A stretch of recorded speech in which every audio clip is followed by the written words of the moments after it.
참 위대한 주님의 말씀입니다. 특별히 믿음을 가진 유대인들을 아주 귀하게 보시고 그들로 하여금 참된 제자가 되기를 소망하고, 그리고 진리를 아는 자가 되기를 축복하고, 그리고 그 진리가 진심으로 그들을 자유하게 할 것이다 라고 말씀해 주고 계십니다. 이 말 속에는 우리는 반대 상황을 전제를 해야지만 이 말씀이 이해가 되는 것이죠. 거짓된 제자가 많다. 거짓된 제자는 어떤 제자가 거짓된 제자인가? 또 우리를 부자유하게 하는 것이 참된 제자로 살아가는데 얼마나 큰 손실인가? 우리가 부자유하다면 그것을 메꾸기 위해서, 그것을 보상받기 위해서 억지로 아니면 인위적으로 제자로 자처하는 그런 모습은 없는지 살피게 하는 그런 말씀입니다. 주님께서 유대인들, 특별히 하나님께서 다른 이 지구상의 어떤 민족보다도 사랑하셔서 아브라함과 그의 후손들, 그들을 하나님의 백성으로 삼아주시고 그들을 통해서 하나님의 영광이 땅끝까지 전파되고 선포되기를 소망하셨던 그 놀라운 하나님의 계획과 꿈이 그들에게서 무산되지 아니하도록, 그들에게서 훼손되지 아니하도록 이 말씀으로 끝없이 그들을 기대하시고 그들을 축복하시고 그들을 사랑하시는 그런 주님의 모습인 것이죠. 예수를 믿은 유대인들이 있었다. 지금도 아주 소수지만 예수 그리스도를 주로 믿는 유대인들이 있습니다. 유대인들이 우리가 생각하는 것처럼 날마다 하나님의 말씀 가운데서 늘 우리로 하여금 반면 교사가 되고 실패한 자의 전형이 되고 바리새인, 저주받은 자, 본 자손들인 어둠으로 쫓겨나가는 그루터기밖에 남지 않아가지고 거기에서 나오고 있는 아주 간헐적인 그런 축복의 대상이 아니라는 거죠. 성경은 처음부터 끝까지 그들에 대해서 한 번도 관심을 놓친 적이 없습니다. 우리가 우리 믿음의 신앙생활을 하면서 그런 영적인 유산으로 가득한 단순하게 오랜 시간 겪어왔기 때문에 전통으로서 그 가문과 신앙이 그렇게 명맥을 유지하는 정도가 아니라 우리 주님으로부터 말미암은 이 놀라운 축복이 그들 위에도 여전히 임하기를 우리는 꿈꾸고, 또 우리 믿음의 식구들에게도 이런 삶이 되시기를 주님의 이름으로 축복합니다.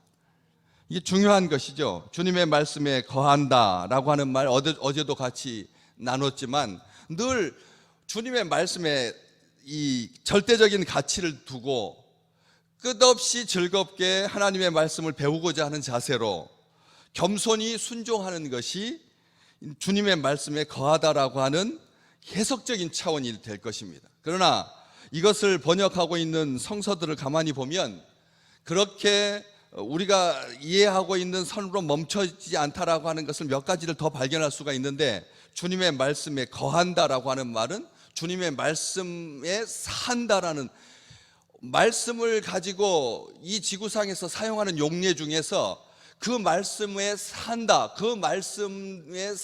거하다라고 하는 표현은 아주 드문 표현입니다. 이 세상에 아주 훌륭한 가치관과 그리고 어떤 전통과 어떤 기술들을 스승으로부터 전수받을 때 제자는 어떤 자세로 그 말씀을 받습니까?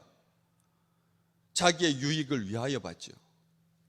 자기의 유익을 위하여 받습니다. 그 중에서 간혹 정신적으로 탁월한 아주 소중한 사람이 있어서 스승을 이기고자 하는, 스승의 학문을 넘어서고자 하는 그런 갈망과 열정을 가지고 배가 되는, 더 스승 때보다 그 제자 때에 대해서 훨씬 더 풍성한 경우가 간혹 있겠지만, 이 세상에 있는 모든 가르침을 받는 자들은 그냥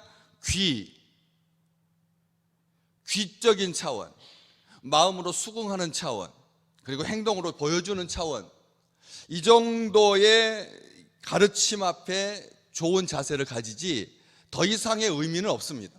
그런데 주님은 내 말에 거하면 참으로 내 제자가 된다라고 말씀을 하십니다. 우리가 주님의 참 제자가 된다라고 하는 말이 집도 절도 없이 다 떨고 버리고 그냥 오직 예수 붙들고 기도원으로 전전하면서 그냥 선교지에만 있는 이런 정도의 참 제자상이라면 이것은 왜곡되고 병든 제자입니다. 몇 주 전에도 말씀드렸지만 순교의 시대가 지나고 박해의 시대가 지나고 폭력의 시대가 지나고 교회는 안정된 평화의 시대를 누리게 되었습니다. 이제 순교자가 양산되는 시대를 지나고 나니까 순교자에 대해서 목매었던 그런 교회가 이제는 좀 벗어나고 싶어서 진짜 순교가 뭐냐, 목숨을 잃어버리는 그런 피해 순교, 적색 순교는 순간이고 평생을 살면서 그리스도의 제자로 사는 이 백색 순교가 더 귀하다, 이거 귀한 일이다 해서 평상시에 그리스도인으로 제자로, 참 제자로 이 사는 것이 순교만큼이나 귀하다라고 하는 것을 교회는 지금까지도 견지하고 있습니다. 주장하고 있고 고집하고 있습니다. 이런 상황 속에서 우리 주님께서 하신 말씀은 의미가 굉장히 깊은 것이죠. 주님께서 내 말에 거하다라고 하는 이게 조건절이 아닙니다. 너희들이 내 말하고 상관없이 일주일 동안 살다가 주일이라도 내 말씀 앞에 좀 정신을 집중하고 잘 들으면 참 내 제자가 된다. 평상시는 너희들은 아무렇게 살았는데 잘 들을 때가 온다 라고 하는 말이 아니라는 거죠. 조건절이 아닙니다. 내 말에 거하다라고 하는 말은 당위성을 말하는 겁니다. 주의 백성들은 당연히 주님의 말씀 안에 거해야 하는 것이지 평상시에는 흐지부지 이렇게 살다가 어떤 집회 때만, 어떤 수련회 때만, 어떤 여름 성경학교에만 그때만 어떤 집중적으로 말씀을 연구하고 사경을 헤매고, 농담이어서 그렇지 사경회가 그런 우리의 신앙 속에서 말씀에 대한 어떤 간헐적인, 아니면 기분이 내키면, 상황이 여건이 형성되면 그때 말씀 붙잡고 사는, 말씀으로 사는 것을 말하는 게 아니라는 것이죠. 제가 지금 방금 전에 이 붙잡고 산다라고 하는 말씀을 드렸는데, 많은 성경에서 이 내 말에 거하다라고 하는 이 단어를 붙잡다라고 하는 말로 쓰고 있습니다. 붙잡는다. 여러분, 자녀가 부모를 붙잡을 때 평상시에는 붙잡는 것이 없죠. 붙잡지 않습니다. 그렇지만 어떨 때 주님의 말씀을 붙잡습니까? 부모를 붙잡습니까? 두려움에 빠지고, 그리고 낯선 환경에 처했을 때 자녀는 당연히 부모를 붙잡을 수밖에 없습니다. 부모는 그거에 대해서 노여워하지 않습니다. 평상시 잘하지, 이렇게 말하는 부모는 나쁜 부모일 것입니다. 우리 주님께서 이 말씀 하실 때 붙잡다라고 하는 의미가 평상시에 잘하지 하고 책망하기 위한 말씀이 아닌 것이죠. 붙잡다라고 하는 말씀 속에는 중요한 몇 가지가 있습니다. 의지한다, 그리고 마음에 새기고 산다라고 하는 뜻인 거죠. 진짜 건강한 자녀는 부모가 없을 때 더욱더 안 붙잡는 것 같아도 부모와 더 견고하게 결속되어 있고, 심리적으로나 모든 면에서 항상 소통하고 교통하는 관계가 부모가 바라는 자녀가 가야 할 바른 길일 것입니다. 우리가 말씀 의식하지 않고 살아도 됩니다. 말씀 없이 살아도 됩니다. 그러나 우리의 마음 중심에 늘 우리 주님처럼 매사에 습관처럼 기도하셨던 우리 주님과 같이 습관처럼 기도하셨던, 우리가 주님이 하나님 앞에서 날마다 기도하실 때 말씀을 읊조리며 말씀에 사로잡힌 것처럼 그렇게 기도하지 않으셨거든요. 아시잖아요. 마지막 기도가 잘 보여주지 않습니까? 아버지, 이 고통의 잔을 내게서 지나가게 해주십시오. 그게 처음 기도였습니다. 그러고 나서 그렇지만 내 원대로 하지 마시고 아버지의 뜻대로 하십시오. 여러분, 이게 말씀을 막 앞에서 거룩하고 전능하시고 자기 아들을 사랑하시고 인류를 구원하시는 이런 말 하지 않으셨습니다. 때문에 이 붙잡다라고 하는 말은 의지하는 차원이 강한 겁니다. 붙잡다라고 하는 것이 자녀됨인 것입니다. 내 말에 거하다라고 하는 말의 1차적인 의미는 그것입니다. 주님께 의지하는 거죠. 기도하는 자는 주님을 의지하는 자입니다. 제가 지난주 강단에서도 말씀드렸던 것처럼 교만한 자가 기도하지 않습니다. 교만한 자가 말씀과 상관없이 사는 겁니다. 교만한 자는 기도하게 되어 있고 하나님을 의지하게 되어 있습니다. 하나님을 의지하니까 하나님을 예배하는 거죠. 하나님이 내가 생각하는 모든 것을 넘어서는 분이다. 하나님이 내가 안타까워하는 것보다 나를 더 안타까워하신다. 하나님께서 나를 죄 가운데 멸망하는 것이 하나님의 뜻이 아니다. 그렇기 때문에 내 백성이여 죄로부터 나와라 나올지어다. 죄와 함께 멸망하지 마라. 재앙을 받지 마라. 요한계시록에까지 마지막 순간까지 자기 백성들을 사랑하셔서 그렇게 명령하고 계시는 거죠. 살라고 하시는 것이죠. 살아야만 한다는 것입니다.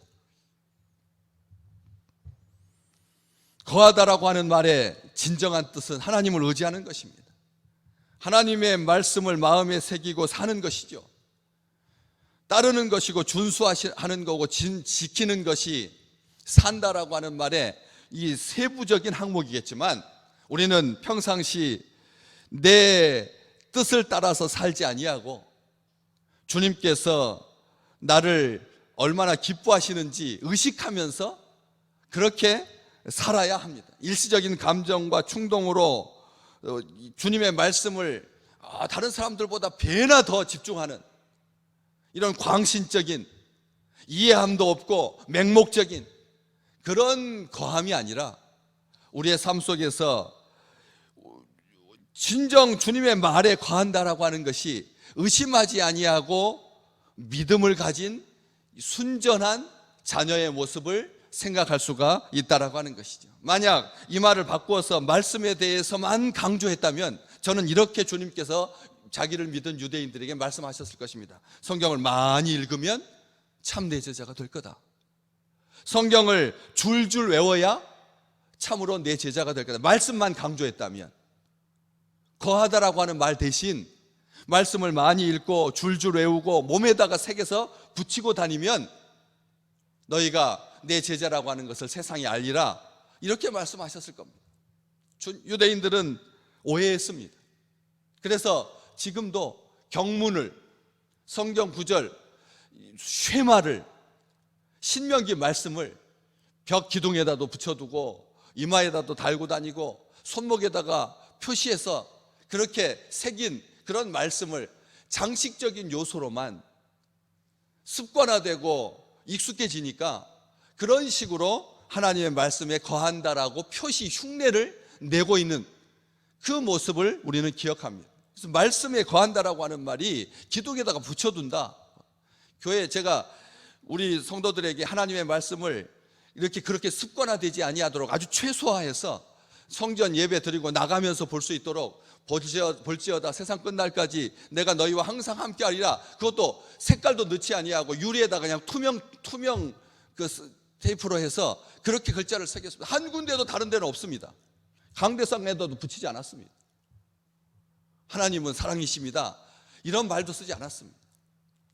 그러면서 죄 지으면 앞에다 강대상에다가 하나님은 사랑이시라고 하고 세상 미워하고 세상 저주하고 세상 신세 한탄하고 온통 뉴스에 날마다 불법을 저지르는 교회라고 그렇게 날마다 떠오르면 이것은 오히려 하나님의 말씀을 가지고 하나님을 욕보이는, 말씀 가지고 하나님을 욕보는 것밖에 뭐가 되겠습니까?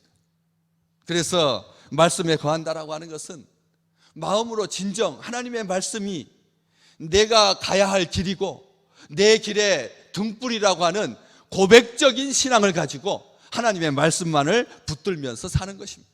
오늘 또 우리가 살아가야 할 가치들이 점점 쌓여갈 것입니다. 그렇죠. 이번 순례길 다녀오면서 많은 것이 겉으로는 그냥 얼굴이 약간 조금 까매졌을 뿐이고 그리고 조금 얼굴이 좀 들어간 것이 다겠지만 그러나 숨겨진 부분, 발톱이 2개가 빠지고 물집이 깊게 잡혀서 한 6개월 지나야 속에서부터 새살이 돋아나와서 원래의 상태로 복귀되겠지만 그래도 까졌던 부분들, 넘어졌던 부분들, 상처났던 부분들, 그런 흔적을 몸에 지니고 살게 될 것입니다. 그러나 저는 그것보다 더 중요한 것은 사람을 보는 가치관이 달라지는 거죠. 사람을 보는 생각이 달라지는 겁니다.